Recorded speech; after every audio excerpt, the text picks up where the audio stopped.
हो राज।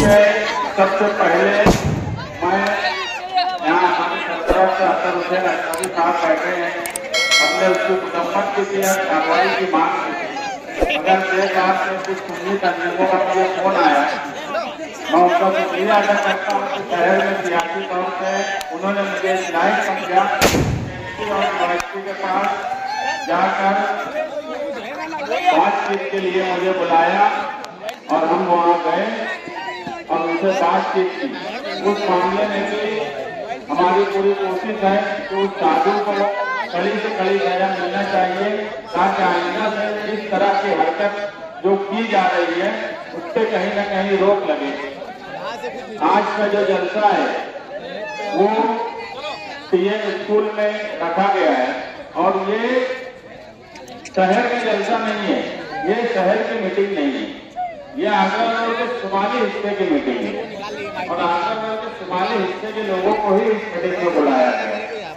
मगर यहाँ आने के बाद जो लोगों की तादाद मुझे नजर आ रही है वो हमारे लिए आने वाले वक्त के लिए, समाजवादी के लिए, इस शहर के लिए बड़ी हौसलामंद बात है। ये सही काम कि इस शहर में एक मिली जोड़ 1999 से दो लोगों की जोड़ी जो इस शहर को तबाह और बर्बाद कर दी।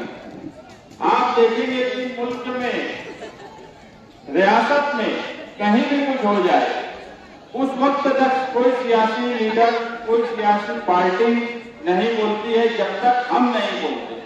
सब ये देखते हैं कि मुस्तकिल डिग्निटी बोला कि नहीं बोला, समाजवादी के लोग बोले, अगर वो बोले उनके ऊपर पुलिस ने कुछ की कि नहीं की।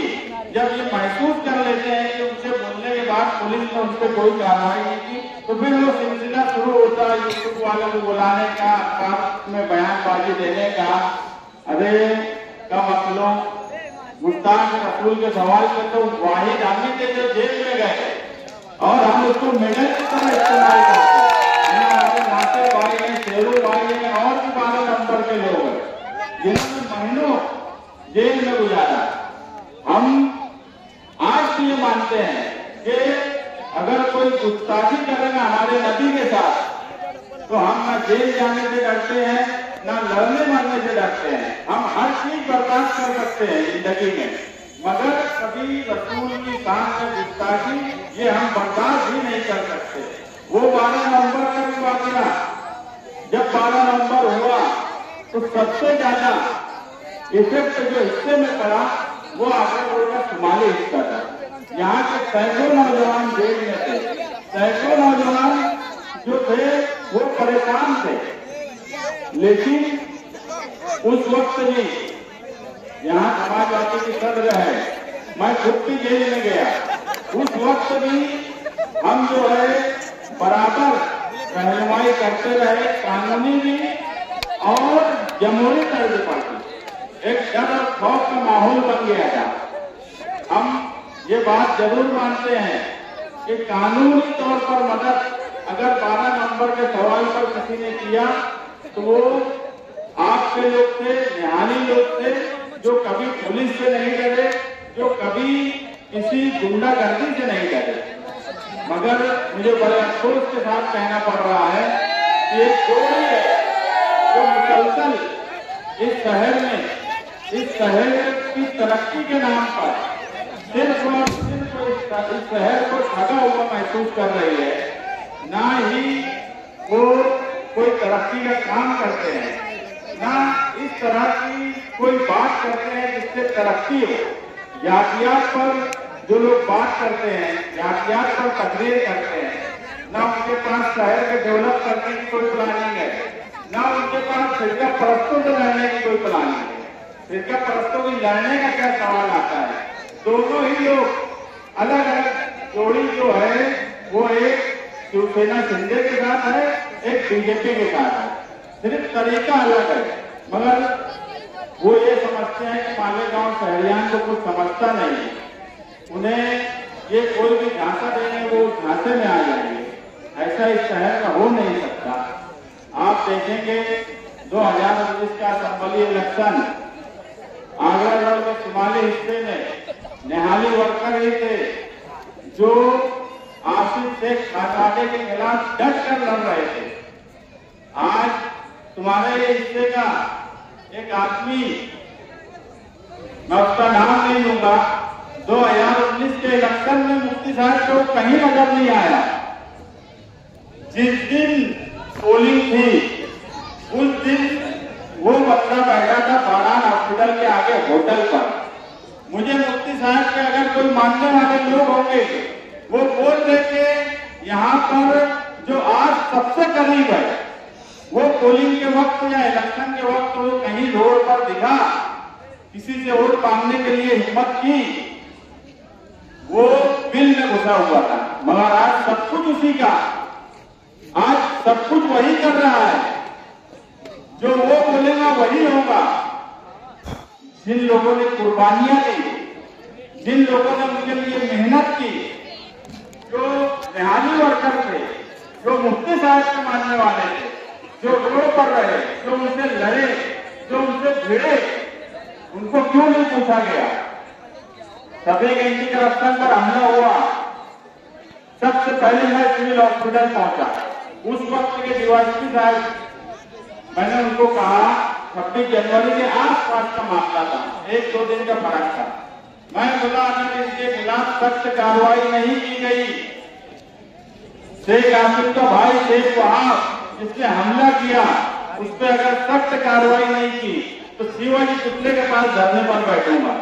सिर्फ ये जुमला था कि इतनी सख्त कार्रवाई हुई कि महीनों जेल में रहे। रिजवान सर के घर पर जब फायरिंग हुई उस वक्त भी सबसे ज्यादा हमने पुलिस डिपार्टमेंट पे दबाव बनाया। जो जो लोग इनके साथ थे, वो बड़े नाम हो कि छोटे नाम हो, वो इनकी गुंडागर्दी के खिलाफ कभी उनकी कोई मदद नहीं की गई, उनके साथ खड़ा नहीं रहा गया। मैं आपको एक बात का यकीन दिलाता हूं कि इस शहर में इनकी गुंडागर्दी के खिलाफ अगर हमारे किसी वर्कर को, समाजवादी के किसी मानने वाले को, निहाली सोच रखने वाले को, अगर इन्होंने आगरा रोड के शिमाली हिस्से में एक भी तकलीफ दी तो सबसे पहले समाजवादी के जिम्मेदार सीना तान कर उसके सामने खड़े रहेंगे। ये वादा मैं आगरा रोड के शिमाली हिस्से के तमाम लोगों से करता हूँ। जो मुफ्ती साहब से मानने वाले होंगे वो भी मुझे ही कॉल करते हैं, मुझे ही बुलाते हैं। आज भी मैं उनको भी ये यकीन दिलाता हूँ कि मैं आपके लिए, आप किसी को भी मानने वाले हो, अगर आपके खिलाफ जुल्म होगा, आपके साथ नाइंसाफी होगी तो मैं आपके लिए भी खड़ा रहूंगा। समाजवादी पार्टी खड़े रहेगी। हमारे शेर महाराष्ट्र रघु आसिम आजमी साहब आपके साथ खड़े रहेंगे। अब हमारी पार्टी को भी अब बड़े बड़े लीडर मिल गए हैं। हमको पहले भी जरूरत नहीं थी, शहरी सतह पे हमारा दबदबा कल भी था, हमारा दबदबा आज भी है, हमारा दबदबा आगे भी रहने वाला।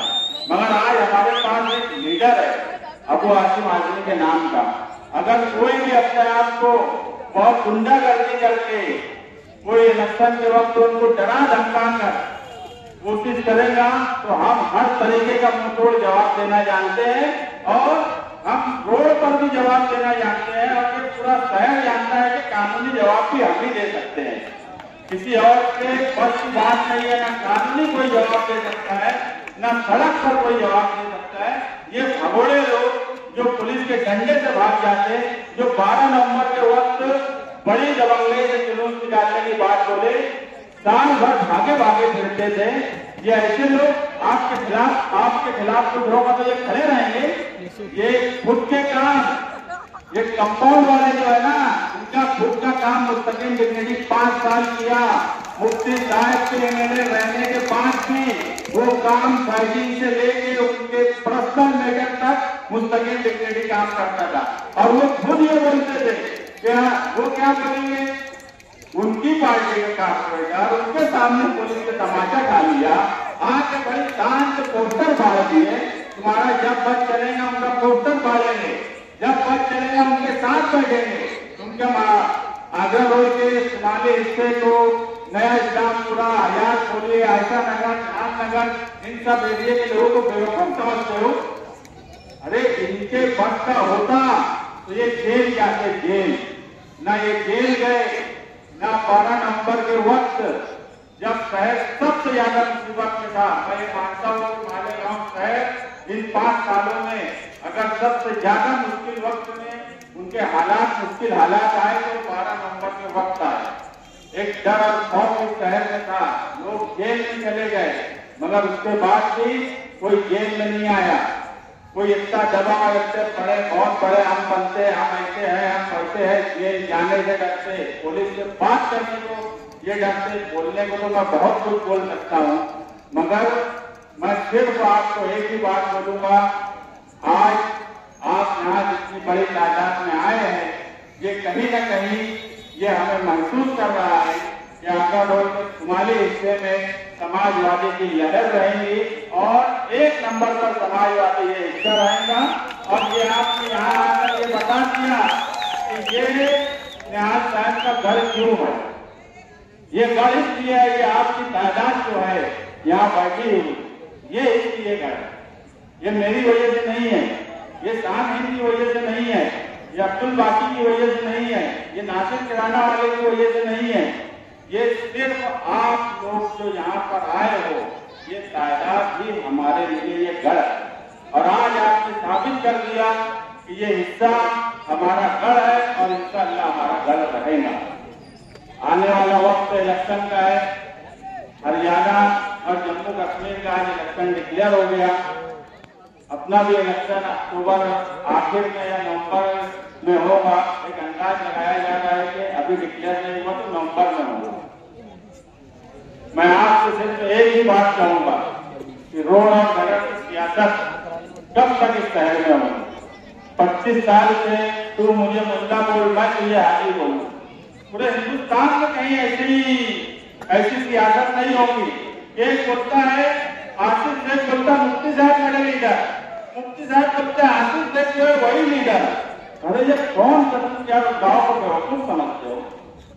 तुमने सिर्फ एक बात ठान ली कि हम ही दोनों इस शहर में राज करें या वो करें या ये करें। जब से इनकी तीसरी ताकत इनको इस शहर में नजर आई और शहर बदलाव की तरफ देखने लगा, जब से इनकी मिट्टी गुल हो गई।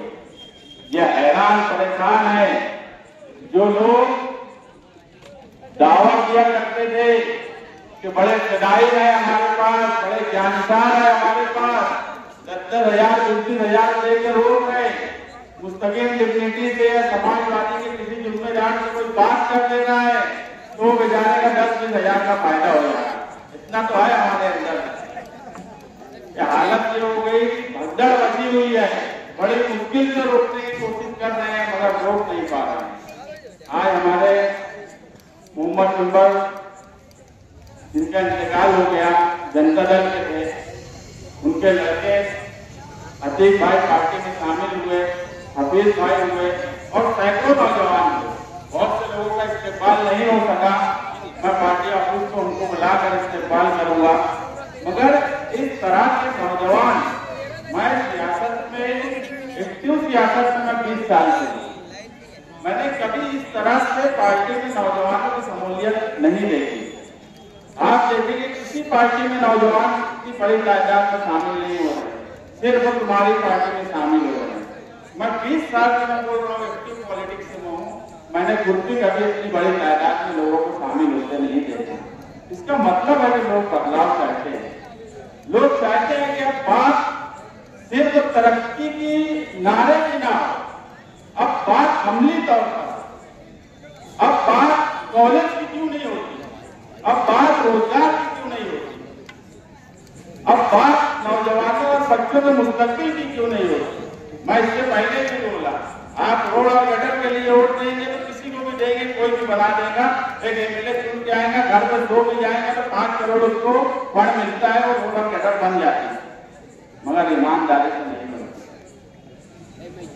एमएलए का काम इस शहर में 25 साल से बताया ही नहीं है।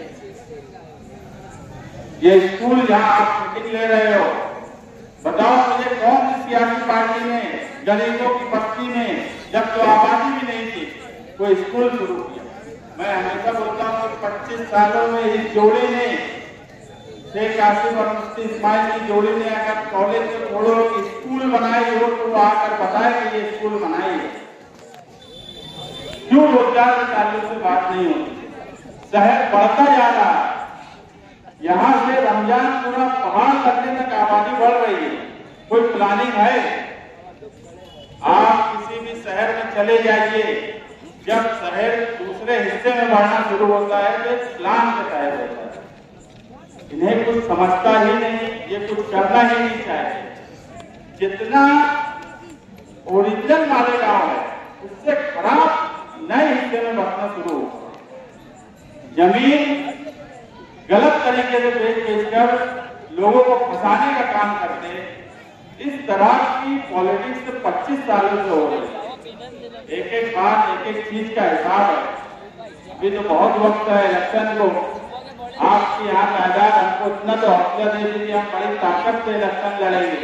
और एक खुशखबरी भी आपको दे देता हूँ कि इंशाअल्लाह पहला टिकट तुम्हारी पार्टी का ही इस शहर में ऐलान होगा। बाकी तो किसी के पास झंडा नहीं है, किसी के पास झंडा नहीं है, कोई जाने की हुक्री कर रहे कि भैया कौन सी पार्टी से लड़ेंगे। मैं आज तुमको बोल रहा हूँ, सबसे पहला ऐलान तुम्हारी पार्टी की तरफ से असेंबली में होने वाला है। ये मैं आपको यकीन दिलाता हूँ कि इस शहर में आप ऊपर के जो नेता है वो भी बड़े फिक्रमंद है कि मालेगांव शहर में किस तरह से इलेक्शन जीता जाए। और आप लोगों की सारी एक्टिविटीज को देख भी रहे हैं, समझ रहे हैं। मैं आपको बोला कि पहला टिकट इस शहर में समाजवादी पार्टी का ऐलान होगा इंशाअल्लाह ताला, और बहुत जल्द होगा। मैं आपसे बस यही गुजारिश करूंगा कि पार्टी एक तंजीम है, और तंजीम जो है वर्कर से चलती है, जिम्मेदारों से चलती है। इलेक्शन जो है अकेले न मैं लड़ सकता हूँ, न शान नहीं लड़ सकती है, न कोई और लड़ सकता है। जब तक आप लोग अभी से अपने अपने साथी, अपने अपने घर वालों को, और एक माहौल जो बना हुआ है उसको संभालने की कोशिश करें। शहर बड़ा हो गया है, हमारा खानदान सियासत में नहीं है। हमारे खानदान, हम हमेशा यही बोलते रहे कि जो हमारी पार्टी है वही हमारा परिवार है, वही हमारे भाई हैं, वही हमारे सरपरस्त हैं। तो आप भी लोग हो जो कुछ लोगों को बड़ा घमंड है अपने खानदान पर, और खानदान पर घमंड इसलिए है कि चोरी का मौका देते, बदउनवानी और करप्शन का मौका देते। इस शहर में गुंडागर्दी और बदउनवानी को अगर कोई रोक सकता है तो तुम ही रोक सकते हो। और हम पूरी ईमानदारी से गुंडागर्दी, बदउनवानी, पहले की कांग्रेस, बाद की राष्ट्रवादी, अभी बगैर घंटे घंटे के इधर उधर जो फिर रहे हैं, दुनिया को बेवकूफ समझ रहे हैं, बीजेपी के तलवे काटने के चक्कर में लगे हैं। एक तो राज्यसभा में दूसरी जगह काट चुके हैं, सिंधे उनसे मोहब्बत भी करते हैं। मगर इस शहर की सबसे अहम बात अगर कोई थी तो वो ये थी कि ये शहर कभी कितना भी फायदा हो जाए माली, ये शहर कभी फिरका परस्तों के खिलाफ झुका नहीं। ये शहर की सबसे बड़ी बात अगर मैं कोई मानता हूँ तो वो यही है कि कोई कैसे के हालात आ गए, ये शहर फिरका परस्तों के खिलाफ झुका नहीं। देहात राज्य कभी फिरका परस्तों के खिलाफ इस शहर को झुकने नहीं दिया। देहात राज्य फिरका परस्तों के खिलाफ इस शहर का सर ऊंचा ही रखा है, और इंशाअल्लाह हम इस शहर को फिरका परस्तों के खिलाफ ऊंचा ही रखेंगे। फिरका परस्तों से भी हम लड़ेंगे, बदउनवानों से भी हम लड़ेंगे, गुंडागर्दी करने वालों से भी हम लड़ेंगे। मैं आपको वापस यकीन दिलाता हूँ कि किसी भी आगरा रोड के सुमाली हिस्से में किसी के साथ गुंडागर्दी अगर हुई तो मुंहतोड़ जवाब देंगे। वो रोड पर आकर देना पड़े, कानूनी तौर पर देना पड़े, मगर हम मुंहतोड़ जवाब देंगे। मैं आपको यकीन दिलाता हूँ। डायमंड कारपेट, हमारे वहाँ कारपेट, गरास, हेडलोन, रेलवे वाला कारपेट होलसेल रेट में दिया जाता है। हमारा पता याद रखें, मुस्तफा बंगार बाजार, डायमंड कारपेट।